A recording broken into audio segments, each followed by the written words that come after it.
Hey, Dean. Okay, so today is the story about the Stephen Covey demonstration, right? One of my favorites. One of your favorites. So, I mean, you know who Stephen Covey is. Like, why don't you say Oh, the name of the book that he wrote in like the late 90s that literally everybody has heard of from Stephen Covey? oh my gosh. There's You're so blanking on it, right? Because it's you're right. live. I am blanking on But it. yeah, Thank you. he wrote a few, but I mean, Seven Habits of Highly Seven Effective, Habits of Highly Effective People. and like hardly you'd be hard pressed to find anyone, at least anyone in Generation X and Baby Boomer generation, who hasn't at least heard of the title of the book, right? And I'm not going to go over like what's in the book, but he does do or came up with a pretty interesting demonstration that he used to do in live events. And you can just literally go to YouTube and type in Stephen Covey rocks sand or some variation of that, and Yep. a bunch of these kind of videos are going to come up, right? Either people have remade it or it's one of his original ones and so on. But for anyone who's not familiar with it, how it works is he has these two sort of, and you can see it sort of like two big pails or buckets or mason jars on steroids or something, depending on which version of the video you see. And he's got his sort of like, sometimes he's got sand and sometimes he's got this sort of like green small pellets that are representing sand. And then he's also got these sort of fist-sized rocks, and the rocks have little stickers or stuff written on them, like family and career and spirituality and education, like the big important things in life, the priorities in life. Exactly. And he usually has a volunteer, takes the volunteer up on stage, and he pours all the sand. The sand represents sort of like all of the other tiny, unimportant, distraction-y kind of things in life, right?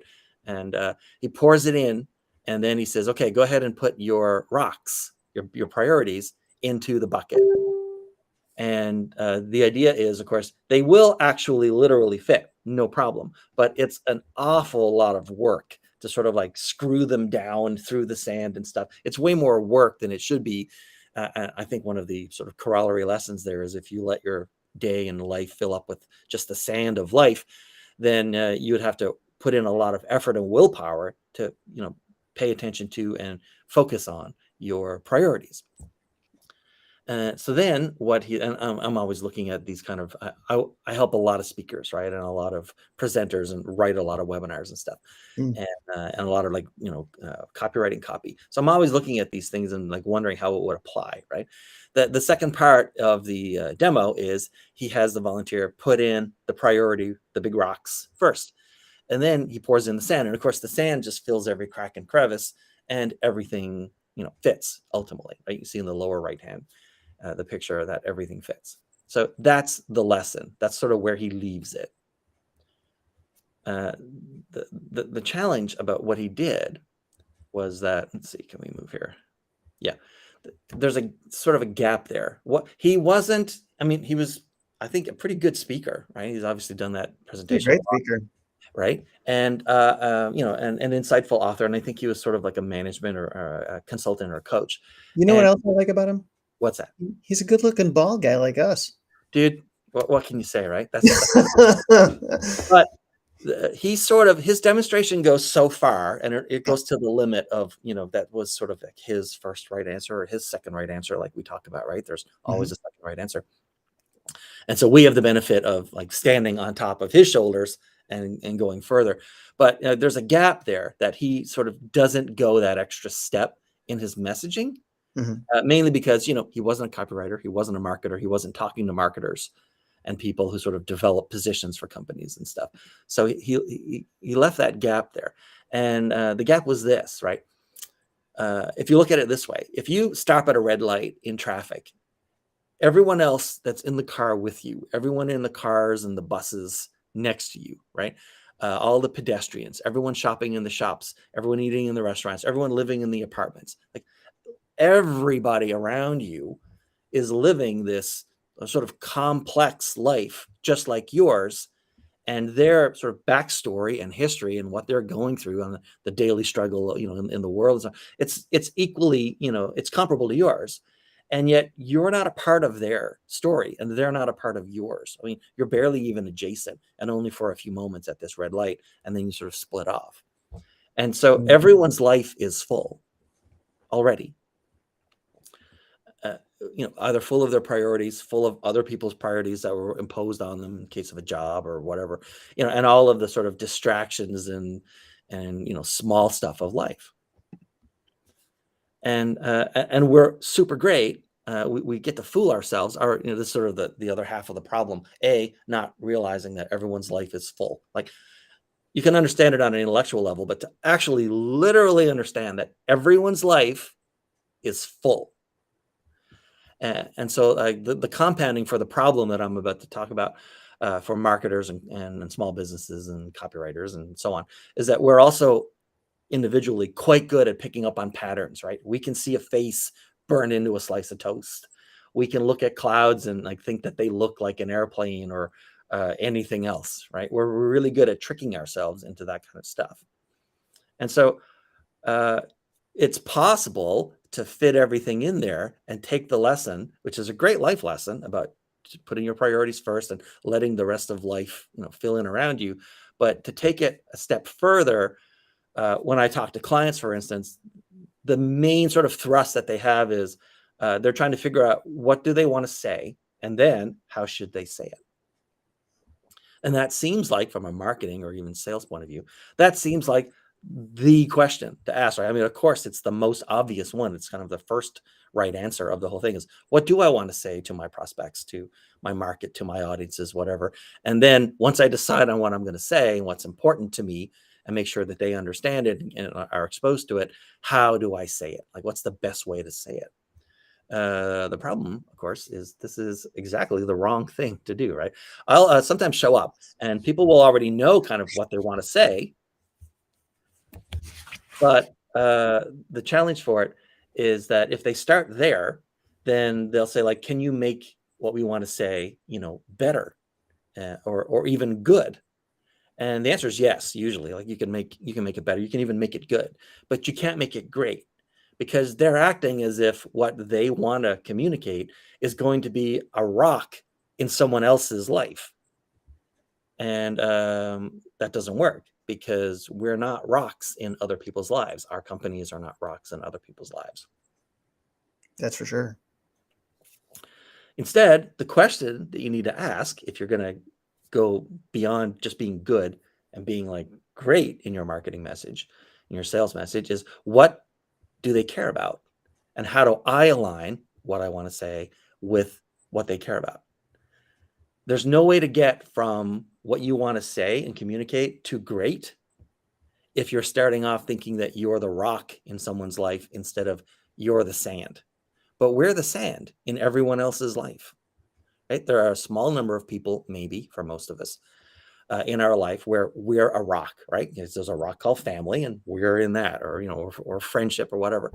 But for 99 point however many nines you want to put after that, we're sand in other people's lives, right? We're someone in a car and they're in a bus, and it's the way it is. And so you have to start with, what do they care about? What will they pay attention to?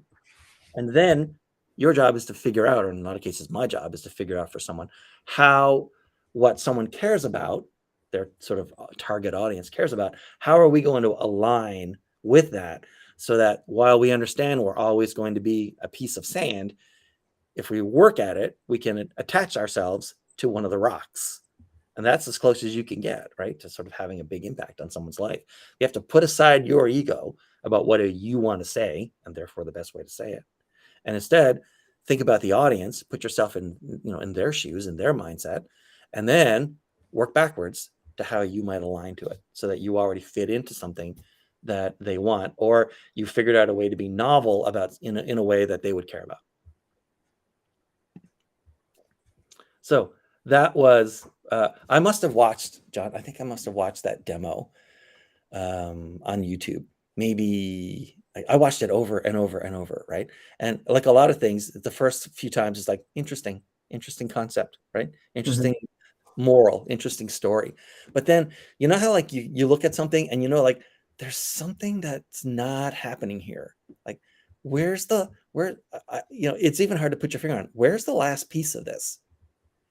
Right. And Right. I watched it a few times, and then, sort of, did one of the long walk kind of thing, and said, I know what he stopped. He didn't tell anyone in the audience how to do what he just did. He gave them the lesson, but he Right. didn't explain, as far as I can tell, he's never explained. Of course, he's passed on now. Yes. How, right? But he did the same thing, right? He thought about what would resonate with this audience and then figured out how to communicate what he wanted to say in a way that aligned with one of their rocks. Yes.